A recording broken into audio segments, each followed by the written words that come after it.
I am here to speak within the Anglican in the house. We are not to run away. We are to face the reality. It is our concern.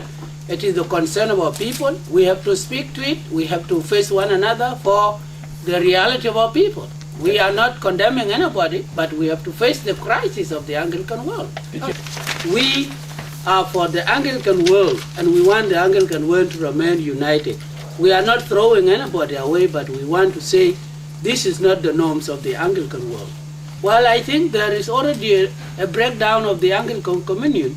You have now over 300 bishops have stayed away from this conference. It's because of Jimmy Robertson. Can Jimmy Robertson not resign to allow the 300 bishops to come back to the house? For me, if he say, as he always say, he's a Christian, he should resign for the sake of the church. God is not making a mistake of creating Adam and Eve. If he would have created two Adam, if he wanted. But now what we are saying now God is wrong of creating the different sex. So that is the concern.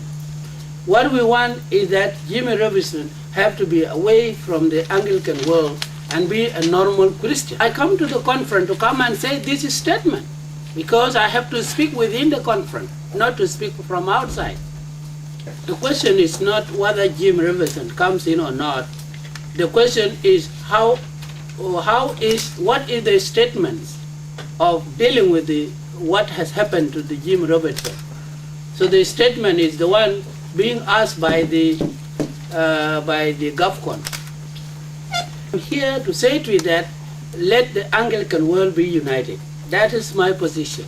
And I'm calling even the GovCon to come back to the Anglican world. The Episcopal Church and your church have had good relations for many years. Are you concerned that this statement is going to harm those relations?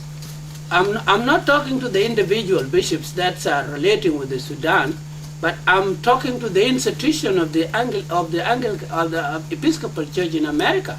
They have the institution who make this to be a law. It is not a matter of one bishop or two bishops. It is a matter of institution of the Church of America. If it was to be American cultural problem, should it not be brought to the Anglican world? Should be kept there in America.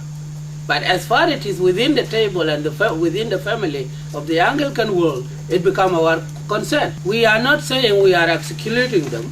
We are saying let them keep the Jimmy Robertsons away, and then we will be finding a way how to help them. I think the people of Sudan, long ago and now, they've been going on for 21 years suffering, and when they were suffering, the only hope they have is the church. And the church become the central life of our people. I've been part of the Anglican world since I was a child. I should not be hesitating of coming here.